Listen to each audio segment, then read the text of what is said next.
할렐루야. 8월의 또 이 첫날 첫 시간을 하나님께 우리가 드림으로써 또 우리가 이미 이 8월을 승리한 줄로 믿습니다. 이 8월을 승리케 하신 하나님께 먼저 영광의 박수 올려드리겠습니다. 네.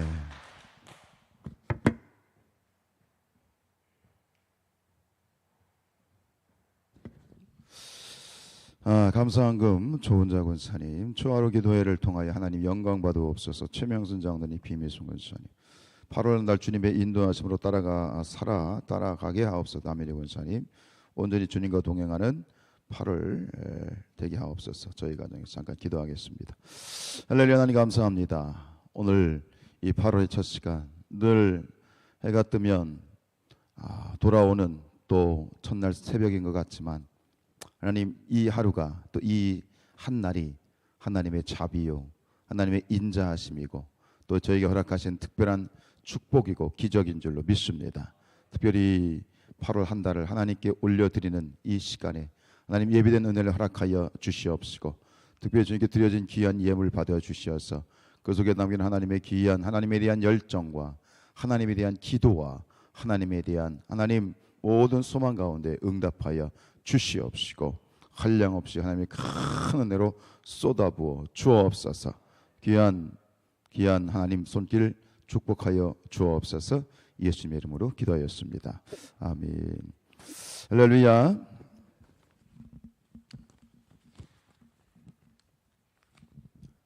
성경의 구약의 이제 말씀들을 보면 끊임없이 반복되고 있는, 우리가 신명기 말씀을 지금 32장까지 보았지만 성경을 보면 끊임없이 반복되고 있는 그러한 명령, 하나님의 권면이 뭐냐면 이 율법을, 이 말씀을 다음 세대에게 지켜 행하게 하라라는 그런 얘기입니다. 우리가 어제 32장에서도 봤습니다만 32장 46절 말씀 한번 보죠. 36절 시작. 그들에게 이르되 내가 오늘 너희에게 증언한 모든 말을 너희의 마음에 두고 너희 자녀에게 명령하여 이 율법의 모든 말씀을 지켜 행하게 하라.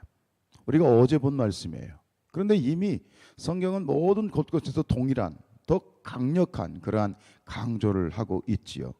쉐마 이스라엘에 들으라 라고 하는, 우리가 잘 아는 그러한 이 신명기 6장 말씀 잘 아시죠? 신명기 6장 6절 시작. 오늘 내가 네게 명하는 이 말씀을 너는 마음에 새기고 네 자녀에게 부지런히 가르치며 집에 앉았을 때든지 길을 갈 때든지 누워 있을 때든지 일어날 때든지 이 말씀을 자녀들에게 강론하라는 거야. 특별히 이제 이 말씀을 가지고 이 8월 첫날을 하나님 또 같이 묵상하는 이유는 이 8월을 놓고 기도할 때 특별히 함께 우리가 기도해야 될 것은 우리 안에 있는 모든 시대 가운데 있는 전체 우리의 자녀들과 다음 세대를 위해서 기도를 해달라고 하는 요청도 있고, 특별히 우리 성산교회가 하나님께서 원하시는 그런 다음 세대가 올바로 세워지는 그런 공동체가 되기를 위해서 기도해 주시길 바랍니다. 우리가 많이 기도하고 또 간구하지만 다음 세대 기도는 하는데 정작 과연 우리가 이 다음 세대를 세워갈 만한 준비를 하고 있는가? 특별히 이번 이제 계속해서 우리 또 성도님들도 기도해 주시고 중보하고 있는 제목, 이 다함께 돌봄센터라고 하는 그런 어떤 보건복지부 산하의 기관, 우리가 흔히 아는 그러한 지역 아동센터 그런 개념이에요. 그런데 그거하고 약간 다른 그러한 개념인데, 이것이 이 센터를 저희에게 허락해 주시고 또 이것을 우리에게 하나님이 분명히 기회로 우리에게 주신 줄로 믿습니다. 근데 우리가 무엇을 하든지 중요한 건 뭐냐면 왜 해야 되는 거예요. 왜? 어떤 목적과 방향성이 없으면 하다 보면 회의감이 들어. 이걸 왜 해야 되지? 왜 이런 수고를 우리가 감당해야 되지? 정확한 방향, 정확한 목적과 정확한 그러한 이 비전 선포가 있어줘야 되는 건 뭐냐면 하나님께서는 이 교회를 통해서 다음 세대가 세워지기를 원하신다는 거. 오늘 성경에서 분명히 얘기하고 있잖아요. 그런데 이것이 옛날처럼 그냥 교회 학교 차원으로 그냥 주일에 일주일에 한 번 모여서 예배드리는 그런 차원이 아니라, 옛날에는 이 주일학교라고 불렀잖아요. 주일학교. 그렇죠? 왜요? 왜 주일학교예요? 말 그대로 썬데이 스쿨이었어요. 주일날 열리는 그러한 학교가 주일학교예요. 근데 이 교육은 주일날 하루 가지고 되는 게 아니야. 특히 이 시대는. 근데 그 주일학교를 뭐라고 불러요? 교회학교라고 부르는 거예요. 주일학교는 말 그대로 주일학교예요. 주일에만 열리는 거예요. 근데 주일에만 열리는 학교가 아니라 교회학교. 교회에서 언제든지 상시적으로 자녀들을 세워갈 수 있는 그러한 학교가 되어야 된다. 그래서 교회학교인 거예요. 그래서 철치 스쿨이에요. 그러면 저는 제 이 사역 가운데 하나님께서 제 처음 사역부터, 사실은 강원도 정선에서 시작된 사역부터 사실은 하나님께서 저에게 다음 세대에 대해서 그때부터 붙여주셨고, 그때부터 하나님 사역을 계속하게 하셨고, 그런 마음을 깊이 주셨어요. 뭐 어디든 마찬가지예요. 서울에서도 마찬가지고. 근데 그 마음은 저에게 주신 하나님의 비전이고, 저희 목회를 통해서 하나님이 원하시는 그런 하나님의 뜻이 있다고 믿습니다. 오늘 이 사사기 말씀을 보면서 이제 이 이스라엘 백성들이 이제 가나안 땅에 이제 정착을 하죠. 우리가 지금은 신명기 말씀을 읽지만 신명기가 끝나면 그다음에 뭐가 나와요? 여호수아가 나오잖아요. 여호수아를 통해서 출애굽 이제 이스라엘가 가나안 땅에 들어가서 이제 정복 전쟁을 마칩니다. 한 10여 년 동안 정복 전쟁을 마치고 드디어 그 땅을 차지해서 살게 되어지는데, 그 이후의 삶을 여호수아 다음에 사사기란 책에서 이렇게 기록되죠. 우리 7절 말씀 읽겠습니다. 시작. 백성이 여호수아가 사는 날 동안과 여호수아 뒤에 생존한 장로들 곧 여호와께서 이스라엘을 위하여 행하신 모든 큰 일을 본 자들이 사는 날 동안에 여호와를 섬겼더라. 가나안 땅을 정복하고 이제 그 땅에 정복한 다음에 이제 그 이후의 삶을 얘기하는 거예요. 여기서 분명히 얘기해요. 여호수아가 살아 있고 또 함께 역전의 용사들이 그 땅 가나안 땅에서 이제 머물러 살 때는 그들이 다 여호와를 섬기며 하나님 앞에 예배하며 온전히 뜻 가운데 잘 살았던 것을 볼 수 있어요. 자, 그렇다면 성경은 끊임없이 이 출애굽 이 세대와 그 다음 세대에게 자녀 애들에게 하나님의 말씀을 잘 전달해라, 지켜 행하게 하라 라고 하는 명령을 주셨는데, 과연 그럼 이 여호수아 그 뒤의 세대는 그 세대에게 신앙 교육이 잘 전달이 됐을까? 자녀들에 대한 이 신앙 교육이 잘 되어졌을까라는 것을 우리가 확인해 보자는 거예요. 자, 여호수아 생전에는 참 별 무리가 없었던 것 같아요. 근데 그 다음 8절 말씀 보죠. 시작. 여호와의 종 눈의 아들 여호수아가 110세에 죽었어요. 자, 여호수아가 죽었어요. 출애굽 2세대를 이끌었던 지도자 여호수아가 죽었어요. 그 다음 어떤 일이 벌어졌을까요? 10절 시작. 그 세대의 사람도 다 그 조상들에게 돌아갔다. 즉 여호수아와 함께했던 그 세대, 출애굽 2세대, 출애굽 1세대도 다 이제 가나안 땅에서 다 죽었어요. 즉 결국 여호수아의 죽음은 출애굽 2세대의 이제 사라짐을 의미하는데, 그 다음 그 후에 일어난 다른 세대는 여호와를 알지 못하며 여호와께서 이스라엘을 위하여 행하신 일도 알지 못하였더라. 여기서 저는 참 이 나오는 그 표현에서 굉장히 당혹스러운 그런 표현을 보게 돼요. 여호수아가 죽고 그 세대가 죽고 그 다음에 일어난 그 다음 세대를 이 성경에서는 뭐라고 불러요? 다른 세대라고 불러요.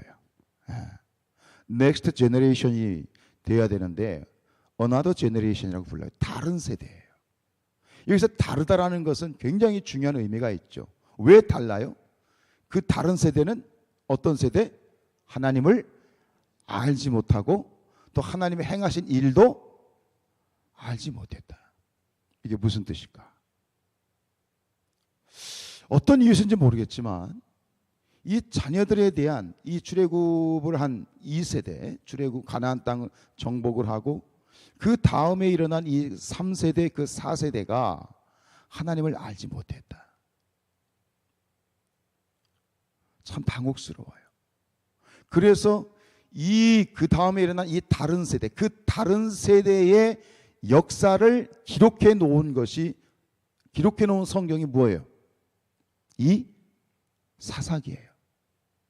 즉 이 사사기는 다른 세대, 하나님을 알지 못하고 하나님께서 행하신 일도 알지 못하는 그 세대가 어떻게 살아갔는지를 보여주는 책이 사사기예요.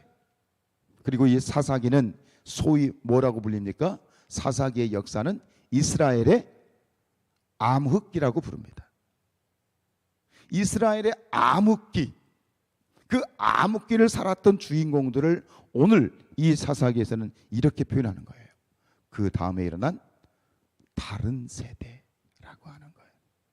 여러분, 오늘은 어제의 결과물입니다. 오늘의 결과는 내일이 되겠죠.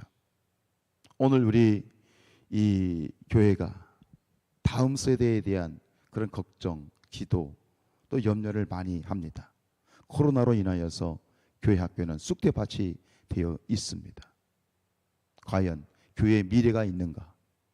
다음 이 교회가 과연 다음 세대에는 과연 버젓이 서 있을 수 있을 것인가? 굉장히 부정적인 미래학자들의 그런 예견이 나오고 있어요. 늘 말씀드리지만 그러한 것들이 중요한 것이 아니라 우리가 바라보는 것은 살아계신 하나님이시죠. 하나님은 살아계시죠. 하나님이 역사하시죠.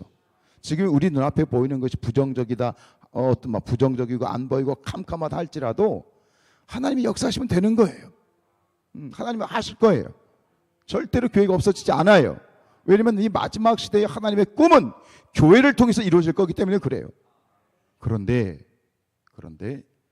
우리가 하나님의 역사하심을 기대하고 믿지만, 그러나 하나님 앞에서 우리가 애쓰고 노력할 것은 정말로 그 하나님의 애틋한 마음을 내 마음에 담아서 기도해야 되는 것은 우리의 다음 세대를 위해서 기도해야 돼요. 그리고 우리가 할 수 있는 노력을 최선을 다해서 우리가 해야 돼요. 기도하면서 또 애쓰고 노력하면서 우리 성산교회 안에 있는 전에도 얼마 전에 그런 얘기했지만 우리 성산교회에 청년들이 참 많아요, 사실. 그렇죠? 한데 모아놓으면 몇십 명이 돼요. 근데 뿔뿔이 흩어져 있어요. 왜 우리 교회가 이 다음 세대가, 교회 학교가, 아이들이, 중고등부 아이들이, 청년들이 함께 모여가지고 뭔가 복작복작되고 하는 일들이 왜 없을까 지금? 왜 그렇게 모이질 못할까 하는 계속 그런 퀘스천이 있어요. 왜 모이지 못하지? 왜 아이들이 막 모래처럼 흩어져 있지? 그냥 개인적으로 우리 아이들을 보면 있어요. 다 있어요. 예배 드리는 아이들도 보면 그게 있는데 왜 이게 모여지질 않지? 도대체 이유가 뭘까? 수년 동안 제가 고민하는 문제예요. 왜 모이질 않지 아이들이? 분명히 이유가 있겠죠. 하나님께서 역사하십니다. 기도하십시다. 8월 이 한 달 여러분에게 기도를 드리는 건 뭐예요? 하나님, 이 8월을 통해서 우리 성산교회 안에 다음 세대들이 모임이 있게 하옵소서. 모여지기 시작하기를 원합니다. 그 모임이 이루어지게 하옵소서. 그래서 기도해 주셔야 돼요. 어린아이들이, 우리 어린이 부가 막 이제 막 일어나고 있어. 중고등부 아이들도 막 일어나기 시작했어. 근데 우리 청년들도 모여서 우리의 자녀들이 다음 세대가, 그냥 정말 다음 세대가 지저스 제너레이션, 예수의 세대가 되고, 믿음의 세대가 되고, 축복의 세대가 되고, 하나님의 능력의 세대가 되고, 기적의 세대가 돼야 돼. 하나님, 우리 다음 세대가 지저스 제너레이션, 예수의 세대가 되게 하옵소서. 그런데 another generation, 다른 세대가 되지 않게 하옵소서. 다른 세대가 되지 않게 하옵소서. 이 지금 표현되고 있는 이 다른 세대, 영적인 암흑기의 주인공이 되는 다른 세대가 되지 않게 하옵소서. 기도해 주셔야 돼요. 여기 계신 분들만큼은 날마다 새벽마다 기도해 주시길 축복합니다. 환상을 보면서 이제 돌봄센터가 아마 예정대로라면 이제 겨울방학 전에 11월 말이나 12월 초에 개소가 됩니다. 그러면 이 안에 매일 이제 1년 주일하고 이제 토요일 빼고 주 5일은 아이들이, 이 지역에 있는 아이들이 몇십 명, 최대가 지금 몇 명인지 모르겠는데 했던 한 50명, 4, 50명 더 많게 수많은 수십 명의 아이들이 매일 이 제단 안에 머무르게 됩니다. 예배를 드리는 건 아닙니다. 그러나 저는 아이들이 제단 안에, 교회 안에 들락거리는 것만으로도 성공한 것이다. 저는 그렇게 생각해요. 왜냐하면 이 말씀 때문에 그렇습니다. 우리 시편 92편 13절 말씀 시작. 이는 여호와의 집에 숨겼으며 우리 하나님의 뜰 안에서 번성하리로다. 성전을 밟는 것은 그 성전의 뜰 안을 밟는 것이다. 어떤 목적이든 어떤 일이든 성전 안에 머무르는 것, 성전의 뜰을 밟는 것은 축복이다. 그것을 통해서 그들 가운데 하나님의 역사가 흘러들어가고, 그들이 알든 모르든, 그들의 부모가 알든 모르든 아이들이 머물게 되고, 아이들이 머물게 되면 부모들이 찾아오게 되고, 그 부모들과 만나게 되고 상담하게 되고, 점점 그 초등학교 아이들이 세워질 때 저는 이 일을 통해서, 그리고 그러한 분명한 목적과 비전을 가지고 우리 이제 센터장과 돌봄교사가 일을 하게 될 때 이 안에 저는 믿음으로 바라봐요. 어떤 일들이 벌어질지 믿음으로 바라보게 돼요. 놀라운 일이 벌어질 거예요. 목적을 잃지 않는다면 그렇게 될 거예요. 여러분 기도해 주세요. 9월 초에 이제 우리가 수탁 기관으로서의 심사를 받아야 돼요. 지금 우리 준비하고 계신 분들 계신데, 그래서 이 8월 한 달 잘 준비해서 9월에 정식으로 수탁을 받게 되면 사업자 등록증이 나오고, 그때부터 진짜 하나의 이제 센터가 탄생하게 돼서 본격적인 모든 일들이 급진전이 되게 됩니다. 기도해 주셔야 돼요. 일이 잘 진행이 될 수 있도록, 또 악한 것들이 침범하지 않도록, 그리고 인간적인 것들이 침범하지 않도록 오직 하나님의 일하심과 역사하심만이 머물 수 있도록 여러분 기도해 주시고, 그걸 포함해서 우리 성산교회가 외형적으로 보여지는 어떤 것들이 아니라 우리의 중심 가운데 다음 세대를 세워가는 그런 놀라운 하나님의 역사하심이 이 가운데에서 용솟음칠 수 있도록, 성령의 역사하심이 다음 세대를 이끌어가는 휘몰아치는 그러한 중심에 설 수 있도록 우리가 기도해 주셔야 될 줄로 믿습니다. 기도가 답입니다. 기도가 답입니다. 기도해 주시고 함께 마음을 모아주시기를 주님의 이름으로 축복합니다.